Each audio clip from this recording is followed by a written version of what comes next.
Well, if it isn't the queen of rolling thrones," Tyler sneered loud enough for the whole diner to hear, his voice laced with cruel amusement. Laughter followed, sharp, youthful, and utterly heartless. Emily Rhodes froze for a moment as she crossed the tiled floor of Harvey's diner in her wheelchair, trying her best not to react. She hated giving them the satisfaction. Tyler's voice echoed like a bad memory, and the sound of his friends snickering only deepened the hollow pit forming in her chest. She had only worn a dress today, a simple cotton wrap in soft lavender, because the sun was out, the air was warm, and for once, she wanted to feel like herself again. Not a patient, not an accident, just a woman. But the moment she entered, she knew peace wasn't on the menu. Tyler leaned back in the booth near the jukebox, his arm draped arrogantly over the shoulder of a girl who looked embarrassed to be there. His grin widened. "I mean, come on, what's the occasion, sweetheart? You got a hot date with your therapist?" His friends cracked up, slapping the table. One mimed pushing a wheelchair with exaggerated movements, nearly knocking over a ketchup bottle. Another cupped his hands to his mouth and called, "Need help reaching the syrup? Legs?" Emily pressed her lips together, trying to block it all out as she moved toward her usual table near the window. She shouldn't have come today. Something in her gut told her this morning would be worse than usual, but she had hoped just one set to enjoy her coffee in silence. She didn't see Tyler get up. She only felt Ethan's hand brushing against her shoulder from behind as he leaned down far too close. His breath carried the faint sting of mint and spite. "Careful, Em. Wouldn't want you to roll into someone important." His hand didn't move. It wasn't just the words.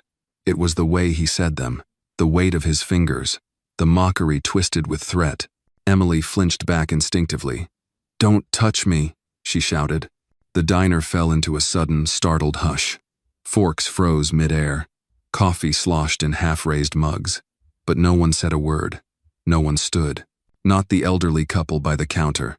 Not the waitress, Judy, who glanced at Emily before turning away. Tyler's smirk barely faded. "Relax, just being friendly." "You crossed the line," Emily snapped, her voice shaking with fury. Her hands trembled on the wheels of her chair. Someone coughed. A chair scraped. But the silence settled again like dust after a storm, heavy and unwelcome. Emily's chest rose and fell as she tried to breathe through the sting in her throat.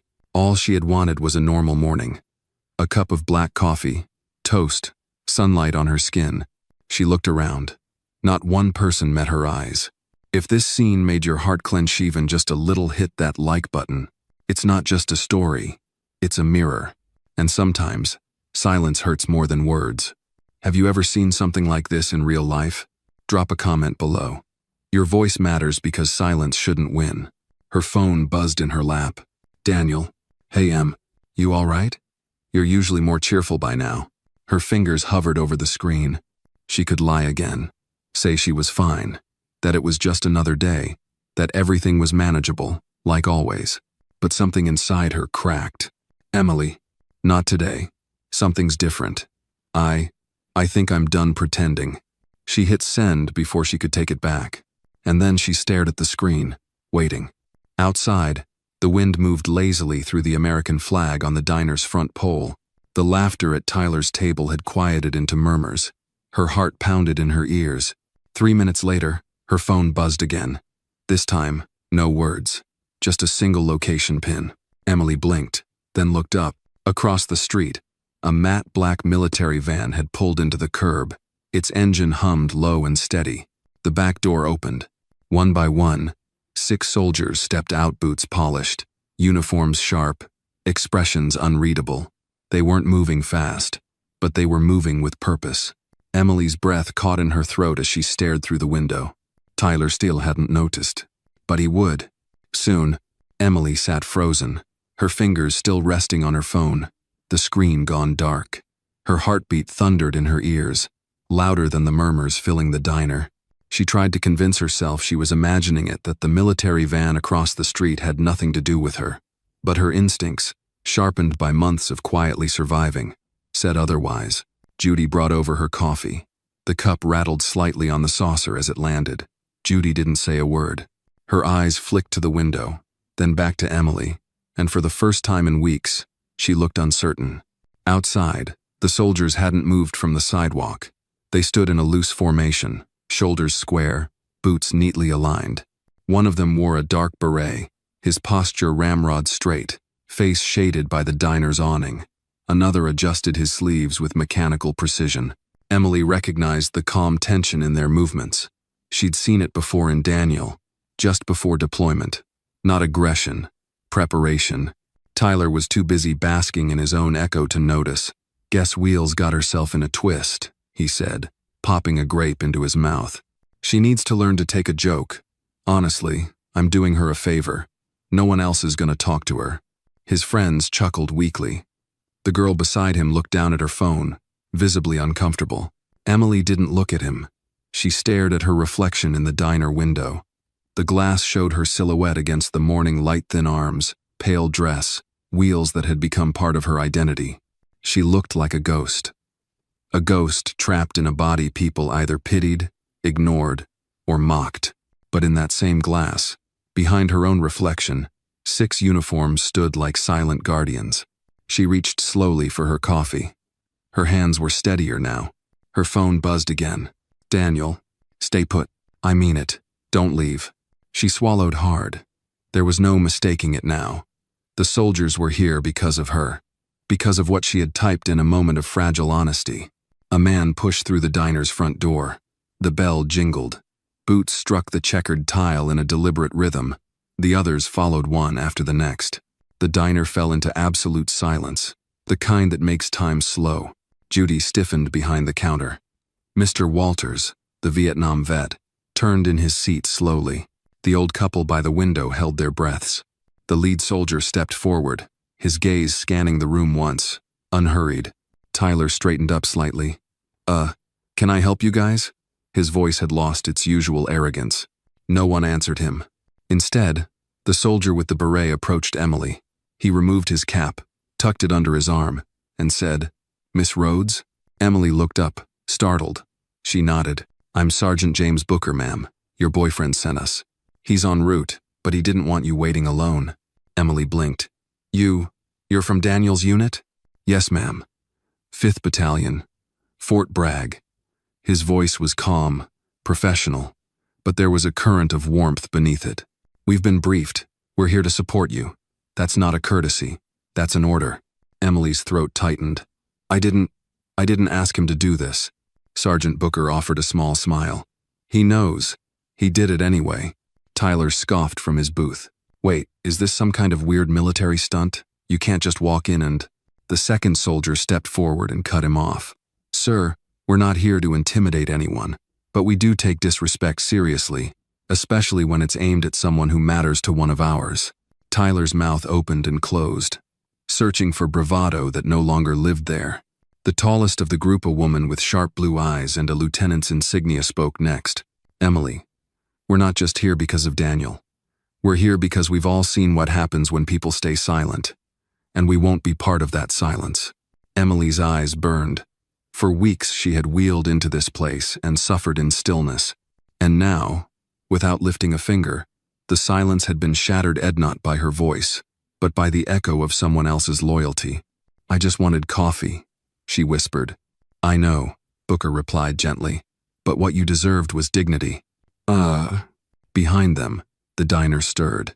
Mr. Walters rose slowly from his seat, straightened his spine as best he could, and gave a low, respectful nod toward Emily. Then he looked directly at Tyler. "You embarrassed yourself, son," he muttered. "And this town." Judy stepped from behind the counter. Her voice trembled, but her words were steady. "Emily, I should have said something. Long ago. I'm sorry. I was afraid of losing business, but I lost my backbone instead." Emily couldn't speak. Not yet. Everything in her chest was collapsing and rebuilding all at once. At the window, the youngest soldier in the group, barely more than a teenager, turned and waved toward the street. Another black vehicle pulled up. The door opened, and Daniel stepped out. Emily's breath caught. He wore his dress uniform, crisp and decorated, but his eyes searched only for her. When they found her, something softened in his face: pain, relief, guilt, love, all tangled together. He entered the diner in silence, nodding once to his unit. Then he dropped to one knee beside her wheelchair and took her hand. You didn't answer like you usually do, he said quietly. And I knew. I just knew something was wrong. Emily looked down at their joined hands. Her fingers were trembling again. You didn't have to bring a squad, she whispered. Daniel smiled, but it didn't reach his eyes. Maybe not. But you have more people who care than you realize. And some of us wear boots. He stood, turned to face the room, and addressed everyone without raising his voice.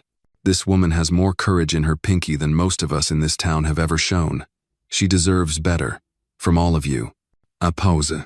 And if no one else is going to say it, then I will starting today. This diner changes, or we don't come back. The message wasn't just for Tyler. It was for everyone who had ever sat in that diner and watched Emily get torn down piece by piece. For every witness who'd chosen silence. Daniel turned back to Emily. Now, how about we finally have that breakfast together? She smiled for the first time that morning. And for Oncino, one laughed. The diner's air was different now. Not heavier, not exactly lighter, just shifted.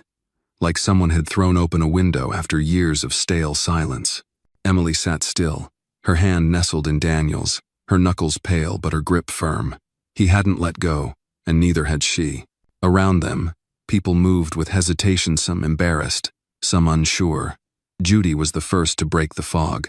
She returned to the table with a carafe of fresh coffee and poured it carefully into Emily's cup. Her voice was barely above a whisper. On the house, she said, and your toast will be hot this time. Emily gave a slight nod. It was all she could manage. Daniel sat across from her, his posture relaxed but watchful. His eyes occasionally flicked to Tyler's booth, where the ringleader of mockery had gone silent. Tyler now stared into the depths of his orange juice like it held escape instructions. His friends, once so loud and confident, looked more like children caught drawing on the walls. No one dared speak, but Mr. Walters did. The veteran rose slowly from his booth again and walked with a measured limp toward their table. He stopped beside Emily's wheelchair, removed his cap, and said, "Ma'am, if you don't mind me saying, proud to be breathing the same air as you this morning." Emily blinked quickly and tried to respond, but her voice caught in her throat. Instead, she simply reached out and touched his forearm, a quiet thank you passing between them like current. Behind the counter, Judy cleared her throat and motioned to the cook. "Carl, make the soldiers plate a double bacon, and keep it crisp this time." Carl nodded from behind the grill and gave a slight wave to Emily. It was the first time he'd acknowledged her beyond a receipt. That, in itself, felt monumental. Daniel leaned forward, speaking softly. "You okay?" She hesitated, then said, "I don't know. I think so." "Good. Because this isn't over yet." Emily's brow furrowed. "What do you mean?" Daniel motioned subtly toward the window. 2 more soldiers had arrived outside, female officers in full dress uniform. One of them carried a box. The diner door opened with its familiar jingle. The room stiffened again, but this time not from fear, something else. Anticipation. Respect. The 2 women entered with a quiet grace, walking directly to Emily's table. One stepped forward and introduced herself. "Lieutenant Rosa Michaels, Public Affairs Liaison, Fort Bragg. Corporal Blake has authorized this presentation on behalf of your service and sacrifice." Emily blinked. "But I didn't." "You didn't have to wear the uniform to fight," Rosa said gently. "Some wars are waged right here. You've shown strength most people only read about." The other officer opened the wooden box and pulled out a black velvet pouch. Inside was a custom-made challenge, coin-heavy, gold-edged, engraved on one side with a laurel wreath, and the words, "Dignity and Defiance." On the other, "To Emily Rhodes, for unyielding strength in the face of public cowardice." Daniel whispered, "It's from all of us. I didn't ask them to make it. They did it because they saw you. All of you." The silence in the diner turned reverent. Judy clapped first, a single, uncertain sound. Then Mr. Walters. Then someone by the window. Then a couple in the back. Soon the entire room filled with applause, not loud or performative, but real, steady, earnest. Even the bell above the door joined in, chiming as more locals wandered in from outside, drawn by the strange procession of uniforms. And in the middle of it all, Tyler stood. He wasn't smiling. He wasn't laughing. His eyes were narrowed, confused, angry, maybe, Or humiliated? Possibly both. I mean, come on, he said, loud enough to cut through the clapping. What? Now we're giving medals for being… What? A victim? The room froze. A sharp inhale traveled like a wave through every table. Daniel didn't move, but Sergeant Booker did. He walked over calmly and faced Tyler without raising his voice. Son, you might want to sit back down. No, Tyler snapped, the red creeping into his neck. This is ridiculous. I've got an uncle who lost a leg in Iraq. You don't see him crying in diners or making a scene. What happened to her was a car accident, not war. Emily inhaled slowly, feeling heat rise in her cheeks. The rage, sharp and familiar, boiled up, but she didn't speak. Not yet. Daniel stood. Don't do this. No, Tyler said, voice cracking, eyes darting nervously. This is all fake. 1 minute she's sobbing into her coffee, next minute she's some national hero. Why? Because she didn't leave when I teased her. Emily gripped the arms of her wheelchair. Slowly, deliberately, she turned to face him. My name is Emily Rhodes, she said, her voice clear, steady, loud enough for every soul in that diner to hear. And no, I didn't serve in the military. But I did spend 12 months learning to sit up on my own after having my spine shattered by a drunk driver. I spent weeks being told I'd never live independently again. I've been stared at, mocked, pitied, ignored. And through it all, I kept showing up. She let the silence hold. I didn't ask for your applause. I didn't want pity. All I wanted was to sit in a booth, drink coffee, and feel like a person. You decided that was too much. Her eyes locked with Tyler's. You think this coin makes me a hero? It doesn't. But it sure as hell reminds people like you that strength doesn't always come with a uniform or a gun. Sometimes, it comes in the form of not quitting, even when every table in this room pretended not to see me. Tyler opened his mouth, but no words came out. And then the boy, maybe 7 or 8, walked up from the back with a napkin clutched in his hands. He approached slowly, cheeks pink. I drew this, he mumbled. For you. He held it up, a stick figure in a wheelchair, a heart over the head, the words written in red crayon. You're the bravest lady I ever saw. Emily took the napkin with both hands, her vision blurred. Someone Judy may began to cry. Tuller didn't speak again. And this time, no one clapped. They just stood quietly, in stillness, honoring a woman who had never once asked to be honored, only to be seen. Emily sat still, the crayon drawing resting lightly on her lap, its red heart smudged slightly by the edge of her palm. The little boy who'd handed it to her had already returned to his mother's side, peeking nervously from behind her coat. And yet the weight of that simple gift lingered longer than any applause. It was the kind of tribute that didn't need medals or military salutes. It was the kind that whispered, "You matter." Daniel remained standing beside her, his hand still lightly grazing her shoulder. But he didn't speak. He knew enough to let the moment breathe. Around them, the diner had softened. Conversations resumed, but in quieter tones. Plates clinked, coffee was poured, but something unspoken had settled across the space and awareness. A new kind of silence. Not the cruel kind that had let mockery fester for months. This silence was thoughtful, humble. Tu la Milahan mood. He stood by his booth, arms crossed, jaw tight.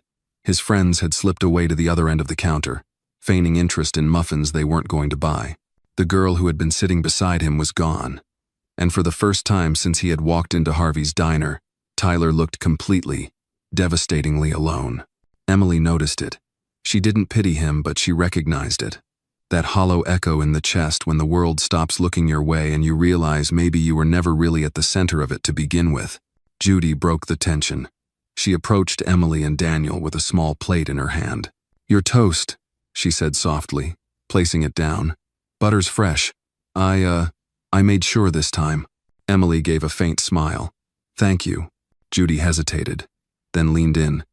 I saw him throw that sugar packet last week, she whispered.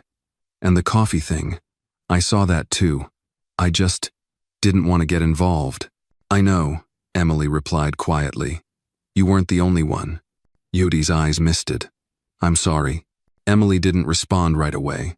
Then she said, Don't be sorry. Just don't stay quiet next time. The waitress nodded once and walked away, her posture a little straighter. Daniel finally sat. His voice was low, meant only for her. They didn't know what they were doing. Emily stirred her coffee slowly. Some of them did. He exhaled. You want to leave? She shook her head. Number, I'm not done sitting here. Across the room, Mr. Walters raised his cup slightly in her direction. She returned the gesture. It wasn't much, but in that moment, it felt like a handshake between survivors. The two officers from earlier returned to the counter but kept an eye on her, still standing in silent solidarity. Their presence alone seemed to have changed the very temperature of the room. Daniel leaned in again. When I got your text, I knew something had shifted. You always told me you were okay. This time you weren't pretending. Emily stared into her cup. I was tired, Dan. Tired of letting them talk to me like I was less than furniture. Tired of laughing it off so they wouldn't feel uncomfortable. You shouldn't have had to handle that alone. But I did. Until today. She looked up, finally meeting his eyes. Why did you come? Why like this? He hesitated, then smiled faintly. Because you weren't going to ask for help, and because sometimes people need to see who stands behind you to understand who you are. Emily felt the tightness in her chest return not from pain, but from release. It was a strange sensation to feel seen after being invisible for so long. Just then, the diner door jingled again. A tall man in a worn sheriff's uniform stepped in. Sheriff Mac Jennings, late 50s, with a silver mustache and the kind of deep crow's feet that told stories of long nights and missed holidays. He scanned the room, his eyes settling on Tyler. Morning, he said to no one in particular, then walked directly toward the booth. Tyler Miller. Tyler straightened. Yeah? I need to speak with you outside. For what? The sheriff's voice was polite but firm. About your conduct in a public place, and the harassment complaints we've received, some of which now have witnesses. Tyler looked around as if searching for someone to defend him. No one did. Even the air seemed to step back. I was just joking, he said weakly. The sheriff tilted his head. Then you won't mind repeating those jokes to my recorder outside. Tyler's face pallid. As they left, Emily watched through the window as the young man who had taunted her for months was now just a figure following authority into accountability. She didn't smile. There was no satisfaction in it. Only closure. Daniel watched her carefully. How do you feel? Emily thought about it. Like I've been holding my breath for a year and just started to exhale. Ugh. The door chimed again. This time, it wasn't a soldier or sheriff or customer. It was an older woman, late 60s, hair pinned neatly, a wide purse swinging at her side. She walked in with deliberate steps and came straight to Emily. You don't know me, she said. My name's Margaret Holloway. My granddaughter uses a wheelchair. She's 10. She asked me why people always whisper when she goes by. I didn't have an answer. But now, I do. You gave me the words. Thank you. Emily's throat tightened. I didn't mean to. But you did, Margaret said, smiling gently. Even if you didn't plan to, you did. She reached into her purse, pulled out a small envelope, and set it on Emily's table. A little something from our local Veterans Fund, for anything you might need, or want, or just to remind you you're not alone. Emily opened her mouth to protest, but Margaret raised a hand. Don't say no, just say thank you. Emily nodded, and for once, didn't argue. As the woman walked away, Daniel picked up the envelope and tucked it safely into his jacket. That's going to happen more often now. What is? People seeing you. Really seeing you. Emily glanced down at the drawing still in her lap. The stick figure. The crayon heart. The words in a child's handwriting. You're the bravest lady I ever saw. She looked up at Daniel, and for the first time in a long time, she believed it might be true. Emily sat in the stillness that followed truth. Not just hers, but the town's. The silence in Harvey's diner had turned again this time into something solemn, reflective, like the hush that falls after a long, hard rain. It wasn't awkward anymore. It was earned. Her fingers absent-mindedly brushed the edges of the crayon drawing, now resting against her purse. That little boy she still didn't know his name had, said what no adult had dared for months. Not with words. With color, with courage, and with a heart drawn bigger than the stick figure head. Daniel rose from the booth and stretched, the tension in his shoulders loosening a bit for the first time that morning. His uniform had wrinkled slightly from the way he'd sat, but the presence he carried hadn't dimmed at all. He looked around the diner with the protective instinct of a soldier and the eyes of a man who just wanted to make sure the woman he loved was no longer being hunted by whispers. "You want to get out of here?" he asked gently. Emily shook her head. "Not yet. I've spent so long disappearing. Today, I want to stay." Daniel nodded and sat again. From the counter, Judy called out, "Honey, you want a refill on that coffee?" Emily glanced down at her cup. Empty. She hadn't even realized. "Yes, please," she said. Judy came over, this time without hesitation. "We're going to make this place better," she said softly as she poured. "Starting today." I don't need it to be perfect," Emily replied. "Just honest." Judy gave a small smile. "Honest, I can do." A group of regulars passed by their table on the way out, two older men. A woman with a folded crossword in her hand. Each one paused, nodded at Emily. One muttered, "Thank you," like he was speaking to someone who'd saved a drowning man without diving into the water herself. After they left, the bell above the door jingled once more. This time, a different kind of face walked in, young, hesitant, and nervous. It was the girl who had been sitting next to Tyler earlier. She stood near the entrance, clutching her phone, glancing around as if unsure she should even be there. Emily caught her eye. The girl looked down immediately, then took a breath and crossed the room slowly. Her voice was quiet. "I wanted to say I'm sorry, for sitting there, for laughing, even when I didn't think it was funny." Emily studied her. She was maybe 19, maybe less. Blonde hair pulled back tight, chipped polish on her fingernails. She looked like someone who wasn't used to being in the spotlight until today.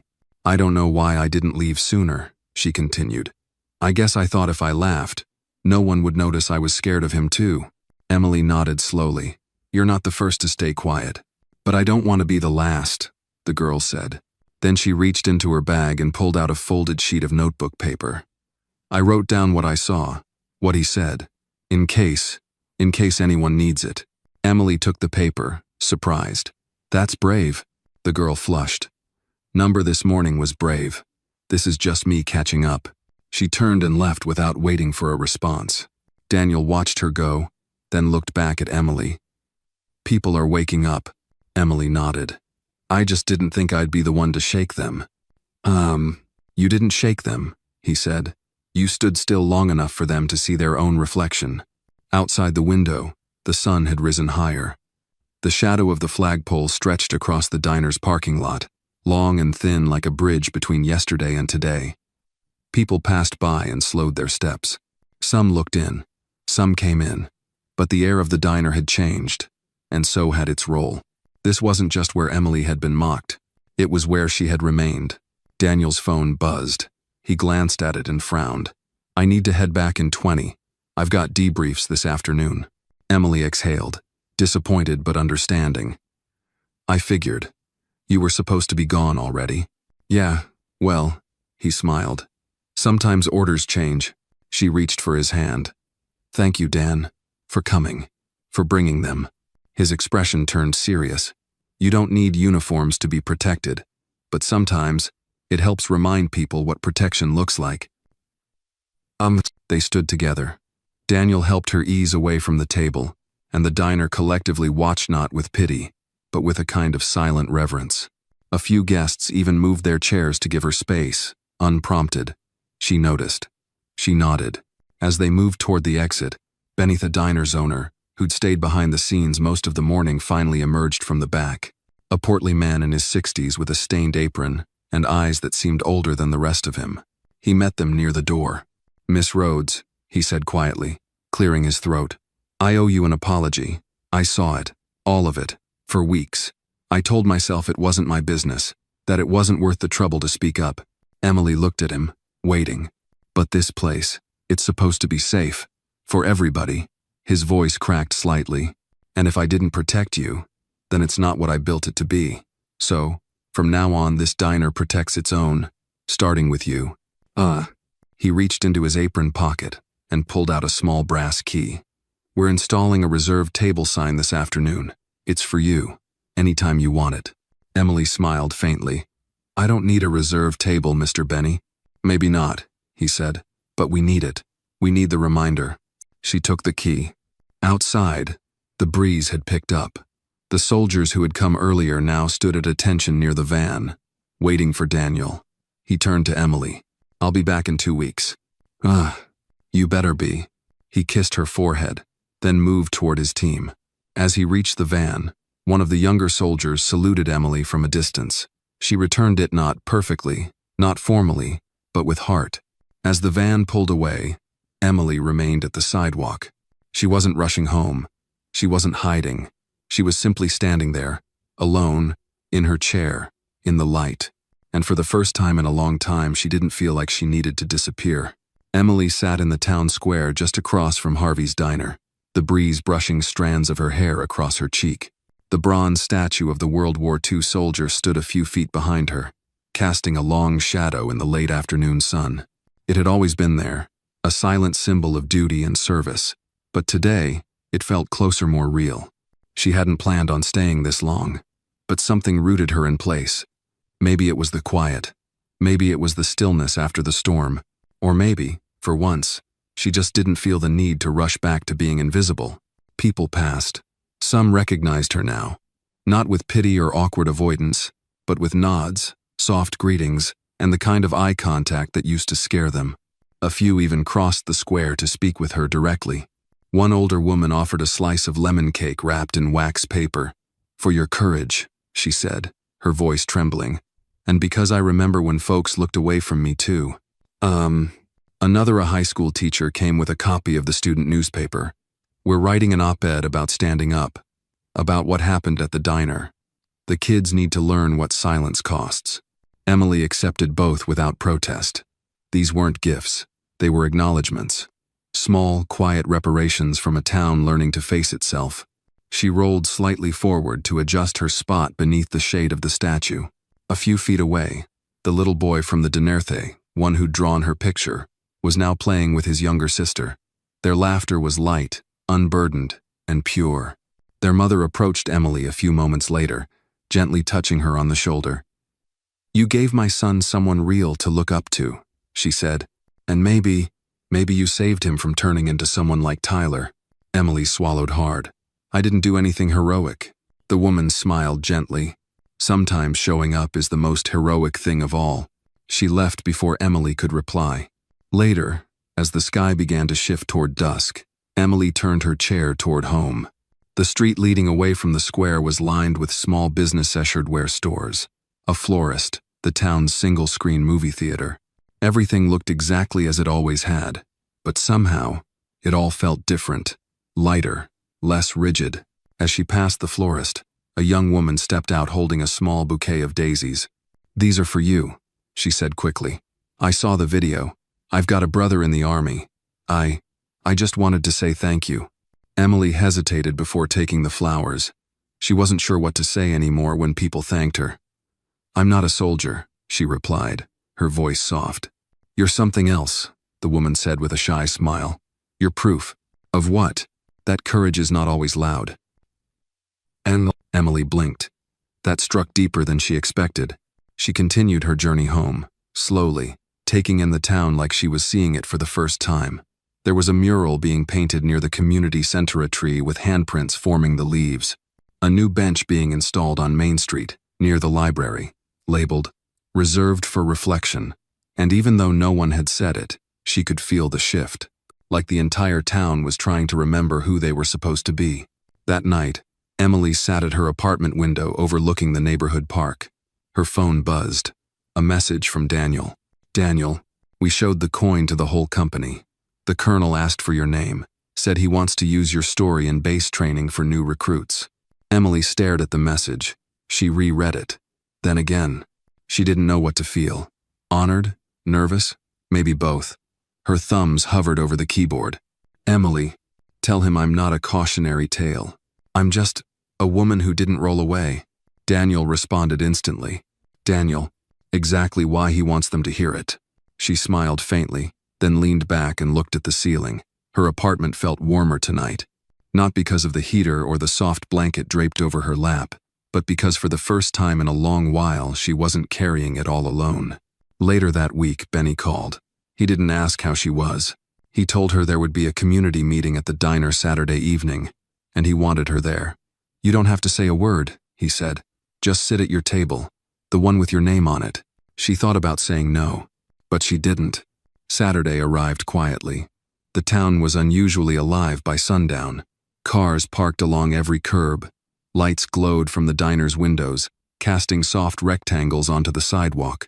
Inside, the booths were filled not with the regular Saturday crowd, but with a cross-section of the town. Teachers, grocery clerks, veterans, teenagers, retirees. Emily wheeled in through the front door. The bell rang, and everyone stood. It wasn't orchestrated. There were no announcements or speeches, but as she entered, the entire room rose to their feet, not in pity, not in performance, but in understanding and respect. Judy guided her to the table near the window, now marked with a small bronze plaque, reserved for Miss Emily Rhodes, for her quiet strength and unshaken presence.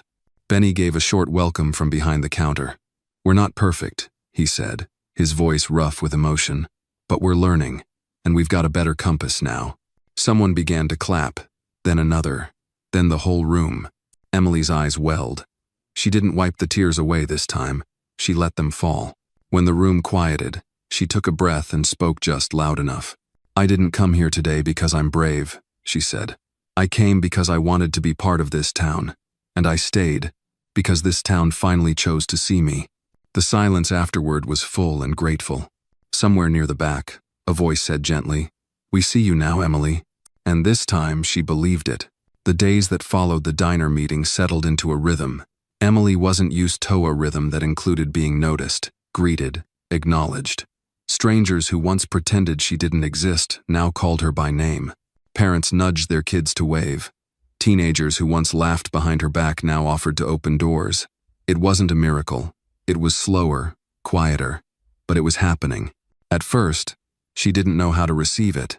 Kindness, when you've lived too long without it, feels suspicious, like a coat you're not sure still fits. But gradually, piece by piece, she let it wrap around her. She began frequenting the library again, not just for books, but for conversation, for sharing space. She joined a weekly reading group, where she was asked about her thoughts, not her condition. She spoke up, not to prove anything, but because she wanted to, and that, in itself, felt revolutionary. Daniel called every night, even if only for 5 minutes. Sometimes he talked about his day on base. Sometimes he didn't talk at all, just listened.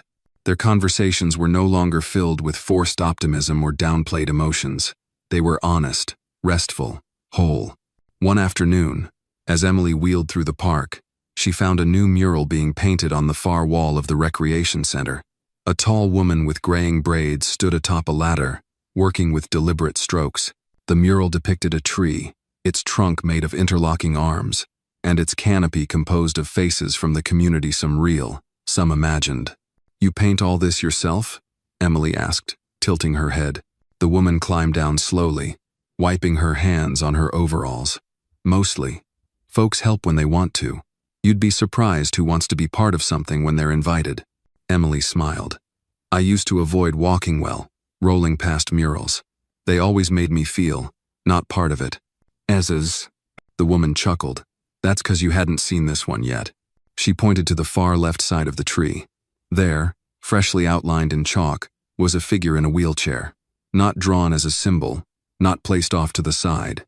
Centered, strong. The sun in the background framed the figure like a halo. "Is that supposed to be me?" Emily asked, taken aback. The woman winked. "Let's just say it's someone a lot like you." Emily stared at it. For a long time. "Can I help paint it?" she asked softly. "You sure can." The woman handed her a small brush and a palette of burnt sienna. "Start with the wheels," she said. "Everything strong needs a foundation." For the next hour, Emily worked in quiet concentration. She hadn't painted since middle school. Her strokes weren't perfect. Her hands trembled at first, but the color filled in just the same. She felt steady, present, not a name in a story, a hand in the work. That evening, Daniel called. "I got clearance," he said. 3-day leave. I can come this weekend." Emily smiled into the phone. "You sure you're not just looking for an excuse to eat at Harvey's again?" Maybe. That bacon toast combo changed my life. She laughed. It was a full laugh, not the polite kind she used to offer. Come Saturday morning, she said. There's something I want you to see. Saturday arrived with the smell of dew and the gentle buzz of spring. Emily wheeled herself toward the mural site, her heart pacing ahead of her. She wore the same soft lavender dress from the day she'd first been mocked in the diner, but this time by choice. This time it didn't feel like a shield, it felt like a flag. Daniel stood at the base of the mural, hands in his pockets, his eyes fixed on the painting. He didn't speak as she approached. The figure she'd helped paint was now complete, outlined in rich gold, with rays of yellow bursting around it. It wasn't a glorified image. It was real, grounded, whole. You see it? She asked him. Daniel nodded. I do. They see me now, she said. But more than that, I think. I see me too. He turned to her, reached down, and took her hand. Then we're finally looking at the same woman. They sat on the grass a while, watching as kids ran by, pointing at the mural, giggling at their own faces painted in the branches. Later that afternoon, as they headed back toward town, they passed by a bulletin board outside the community center. Pinned among flyers for bake sales and charity drives was a photo someone had taken from the diner's standing ovation. Emily was in the center, mid-tear, mid-smile, mid-truth. Below it, in thick black marker, someone had written, "Strength is not how loudly you stand. Sometimes it's how long you stay seated." Daniel turned to her. You didn't start a movement, Em. You are one. She squeezed his hand. I didn't want to be. And yet here we are. They walked, or rather, moved together, side by side. People still looked. But now they waved. They said hello. They slowed down, not to stare, but to see. Emily didn't shrink from it. She didn't hide behind sunglasses or roll past faster. She let them see her. Because she wasn't a ghost anymore. She was Emily Rhodes, and the town would remember that name. The following week brought a subtle shift to Fort Beckett. It wasn't just the way people looked at Emily now, or the quiet hush that fell when her name was mentioned. It was deeper, like the town itself had grown more aware of its own heartbeat. And with that awareness came a reckoning gun that extended beyond a diner, a soldier's girlfriend, or a wheelchair framed in sunlight. It began with an email. Emily opened it on a Wednesday morning while sitting at the window of her apartment, sipping lukewarm tea. The subject line read, Fort Beckett Community Forum Invitation. The message came from Mayor Helen Rawlings herself. Dear Miss Rhodes, we are organizing a town forum next week to address community inclusion, public accountability, and the values we want to represent going forward. We would be honored if you would attend as a speaker. Your voice has sparked conversations we should have had long ago. Respectfully, Mayor H. Rawlings. Emily read it twice, then a third time. She wasn't the kind of person who took microphones. She wasn't polished or practiced, but something in her chest, something new, still forming, told her this mattered. Not for her reputation, not even for her healing, for the little boy with the crayon heart, for the teenage girl who brought the written testimony, for the woman who'd handed her lemon cake with trembling hands. She replied with one word. Yes. The night of the forum, the town hall was packed tighter than anyone expected. Folding chairs had been brought in from the senior center. The back walls were lined with standing neighbors, some dressed for church, others in jeans and hoodies. Emily recognized faces from the diner, from the mural, from the square. Daniel arrived just before it started, slipping in quietly and taking a seat beside Mr. Walters, who wore his old service jacket with quiet pride. Emily waited backstage, heart pounding, palms damp. She wore a dark green blouse and a simple skirt, no makeup beyond a bit of balm. She didn't want to perform. She wanted to show up fully, honestly.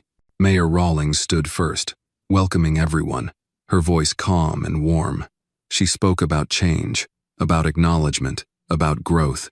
Then she said, We've invited someone who didn't ask for this spotlight, but who held it with grace. Someone whose presence challenged us to do better. Miss Emily Rhodes. The applause began before she even reached center stage. She rolled out slowly, steady hands on the wheels, eyes forward. The microphone had been adjusted already, and the stage ramp was newly installed. That, she noticed with a quiet smile. She took a breath. Let the silence settle. "I was never supposed to be here," she began. "Not just on this stage, I mean but here. Seen, heard." She glanced up, her voice steady but low. "For most of the past year, I wheeled through this town like a shadow. I smiled so people wouldn't feel uncomfortable. I laughed off comments because standing up for myself, well, that's a little harder when you can't stand." A few quiet laughs. Not pitying, understanding. She continued. "There was a time I thought maybe I'd stop going out. Stop visiting the diner. Stop trying to be part of a town that didn't seem to know what to do with me. But I kept going. Not because I'm brave, but because routine was all I had left." She paused. "And then one day, someone crossed a line. Not with words, with hands. And I screamed. A hush rippled through the crowd. Not because I was afraid, but because I was done."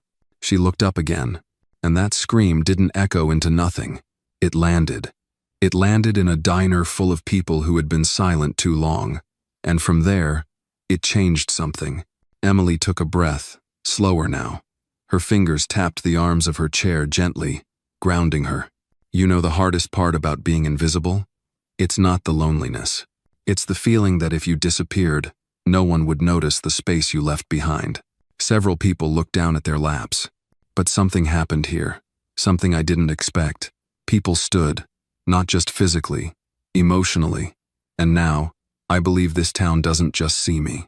She looked out over the crowd. "I believe it remembers me. A beat. And I think, that's what we all want.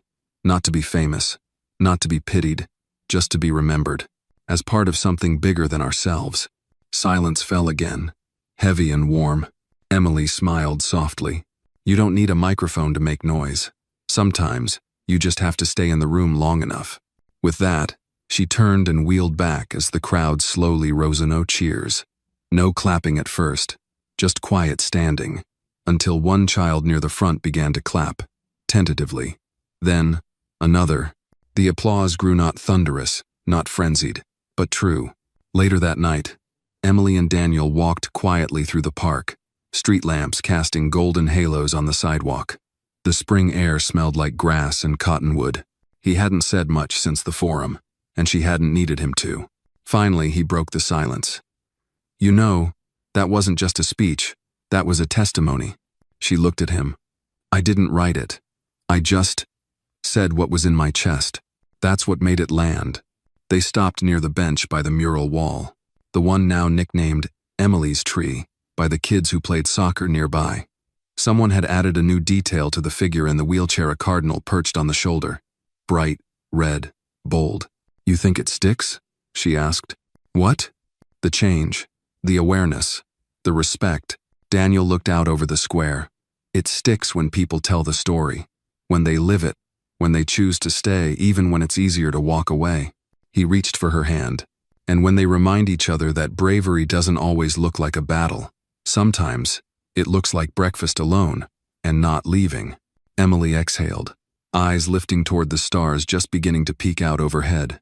This was no longer the town where she had been broken. It was the town where she had stayed, and where others had chosen to stay with her. Not as heroes, but as witnesses. 1 year later, spring returned to Fort Beckett. The trees along Main Street bloomed early that April, their branches draped in soft pink blossoms that shed like confetti onto the sidewalks. The sky was a rich, generous blue, and the air carried the scent of fresh paint, cut grass, and something else, hope, maybe, or healing. Emily Rhodes sat at the same table by the window in Harvey's diner, sipping from a pale blue mug that Judy insisted on calling her cup now. The bronze plaque beneath the table had darkened slightly with time, but its lettering was still clear. Reserved for Miss Emily Rhodes, for her quiet strength and unshaken presence. Some mornings, folks still walked in and paused when they saw her, not because she was unexpected, but because they remembered. Today, the diner buzzed differently, not with morning rush, chatter, or clinking silverware, but with anticipation. A kind of quiet electricity hummed beneath every refill, every toast order, every nod exchanged. It was the 14th of April. The anniversary, not of a tragedy, not of an accident, but of a turning point, and the town remembered. Judy approached Emily's table with her usual warmth. "You sure you're ready for this?" she asked, pouring fresh coffee. Emily smiled. Been ready for a while. Across the street, in the town square, a temporary stage had been set up. Folding chairs lined the lawn. American flags framed the scene, but not in a way that demanded patriotism, in a way that honored service of all kinds. Daniel stood at the edge of the square, dressed not in uniform but in a gray button-down and dark slacks. He had declined to speak publicly today, said it wasn't his story to lead anymore. Emily appreciated that. He knew when to stand back. He always had. She wheeled herself toward the entrance of the diner just as Mr. Walters approached from the sidewalk, wearing the same weathered service jacket he'd worn a year ago. But this time, he didn't carry the weight of old shame. He carried flowers. Thought I'd beat the crowd, he said, offering a single sunflower. Emily took it, touched. Still my favorite. I know, he replied. Still remember everything you said that day. The clock tower struck 10. A bell echoed through the square. People began to move toward the chairs. Emily made her way to the center, past the mural wall where the figure in the wheelchair, her likeness now, had a golden banner painted above it. We see you. Mayor Helen Rawlings opened the ceremony with a brief speech. She talked about the year that had passed, about the ways Fort Beckett had changed, about inclusion, yes, but more than that, about accountability. She spoke of the community advisory board formed in the months after Emily's speech, the youth programs, the new civic code of conduct adopted for public establishments. Then, without flourish or fanfare, she introduced Emily. No music, no spotlight, just a wooden ramp and a crowd of people standing on their own. Emily wheeled to the podium. She wore navy slacks and a cream blouse. No makeup, no scarf, just herself. She looked out over the crowd, some new, some familiar. She saw the mother who once handed her lemon cake, the girl who testified with a handwritten note, the little boy with the drawing, now a little taller, standing proudly in the front row, and beyond them, Tyler Miller standing quietly in the back with his arms at his sides, no longer hiding. I've been thinking a lot about what happens after moments like the one we shared last year, Emily began.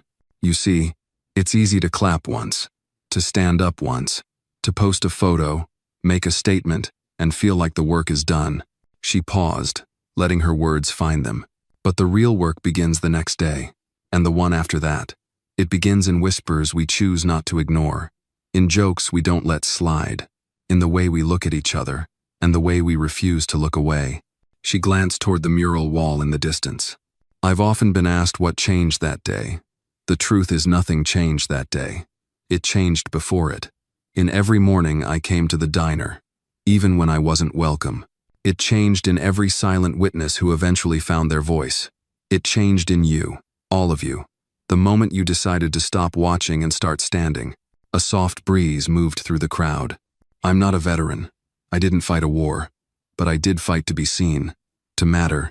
And now, this town, the one I almost gave up on, has become a place where a woman in a chair is not a symbol, not a story, but a neighbor. She smiled. That's more than I ever hoped for. She backed away from the podium. This time, no one clapped right away. Instead, they rose, one by one, every chair, every row. And then, slowly, hands came together in quiet applause, not explosive, not theatrical, but whole. The moment was gentle and powerful. Daniel stepped up beside her as she left the stage, leaning down to whisper, "You changed more than a town, Emily." I didn't do it alone. Later that day, the town unveiled a bench in the square beneath the statue. It bore a brass engraving, "For those who stay seated with strength, for those who teach us to stand better." Emily sat on it that evening, watching kids run across the lawn, teens snap selfies with the mural, older couples linger by the flower beds. She no longer felt like a stranger in her own story. She felt like a chapter the town had decided to reread this time. Get right. And in the fading light of that anniversary, Fort Beckett didn't look perfect, but it looked honest, and that was enough.